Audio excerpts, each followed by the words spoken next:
trafficking in lies and smears and vile accusations that he said defamed his wife, who died 19 years ago, and said that the President of the United States has taken something that does not belong to him, the memory of my wife.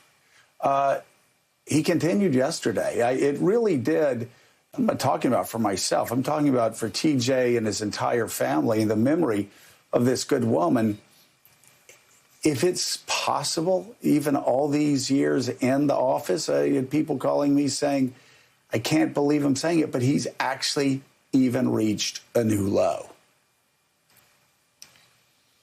Well, and Joe, I was struck by something that Kara Swisher, said in the column that she wrote as she, shared this letter from the family with the world, which was that, President Trump's famous. He's been famous for his whole life.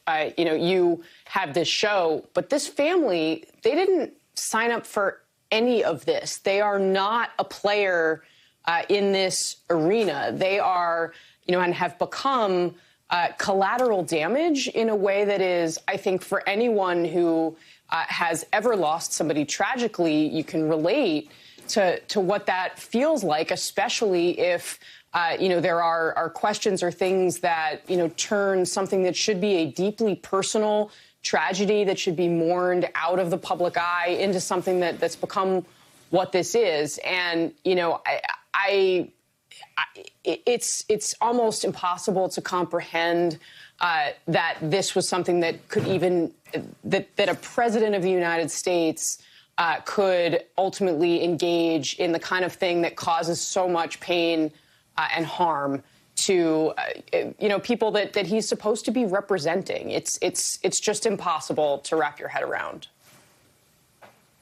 Yeah, Reverend Sharpton, when you think about this just on a human level, strip away your politics and how you may feel about President Trump, but if a family had pleaded for mercy to please stop and to stop our pain, can you imagine hearing that and then going back in for another bite at the apple? Can you imagine hearing that and twisting the knife rather than stepping back and saying, you know what, I see your pain, I recognize your pain, I'll grant you that mercy? The president did that. He effectively twisted the knife on Twitter again yesterday. When asked about it yesterday, he said, well, I'm not the first person who's had this idea. I'm just asking questions. It'll be up to law enforcement. And then when Republicans were asked by the New York Times to comment, Florida Republicans, we're talking about senators, the governor there, they didn't get back to the New York Times. They didn't have anything to say about it. Can you imagine an easier question to answer if you weren't lost in the politics and lost in your allegiance to Donald Trump than, do you believe a person should be making political hay about the tragic death of a young woman? I don't know anyone on this earth, other than a couple of people apparently, who would have trouble answering that question.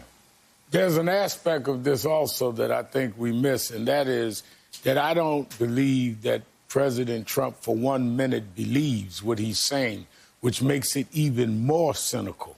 The fact of the matter is, all my life I've been an advocate, and I've fought people and accused people of doing things that I believe were wrong politically or racially. But I didn't run behind them, socialize with them, invite me to my house. Joe Scarborough had to literally run from Donald Trump. Donald Trump would invite him to everything on the phone. He had to duck calls. No one that believed someone was engaged in someone's life being taken would have chased behind them the way Donald Trump chased behind Joe Scarborough like a hungry dog behind a bone. He doesn't believe it. What makes it even worse, that he would use the death of this young lady and her family as props because he wants to get back at a political critic that he once ran behind, sucked up to, and did everything he could to try to befriend. And when that person stood up and did their job, and that is be a journalist that called it like he'd see it, he's going to imply that they had something to do with something criminal. I think that shows a cynical, ruthless side of this man that many of us that have been critical of him didn't even expect he would be that ruthless.